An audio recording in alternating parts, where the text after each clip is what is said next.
বহুত দুখৰ এটা সংবাদ মানে নোহোৱা নোপোৱা এটা ঘটনা নিচিনা কথা প্ৰতিবাদ সকলোৱে কৰিছে সকলোকে ধন্যবাদ তাৰ কাৰণে যে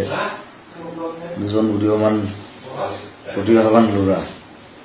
যাক মৰিয়া মাৰি পেলালো তাত তেওঁলোকৰ কাৰণে সকলো ওলাই আহিছে এটা ডাঙৰ কথা মই আজি পোষ্ট দিছোঁ মই কৈছোঁ য'ত মই বাহিৰে বাহিৰে ঘূৰি ফুৰিছিলোঁ আহি পালোঁ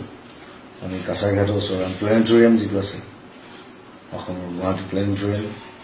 তাৰ সন্মুখত আমি লগ হ'ম গধূলি 4টা বজাত সকলোকে আমন্ত্ৰণ জনাইছোঁ তাত যাতে আহক আৰু প্ৰতিবাদ সাব্যস্ত কৰক কিন্তু এটা কথা কওঁ আমাৰ এই প্ৰতিবাদ হ'ব মৌন প্ৰতিবাদ আমি চিঞৰ বাখৰ নকৰোঁ আমি মৌনতাৰে থ্ৰু চাইলেন্স আমি আমাৰ প্ৰতিবাদ সাব্যস্ত কৰিম যে এনেকুৱা ঘটনা কেতিয়াও হ'ব নালাগে এই জাতি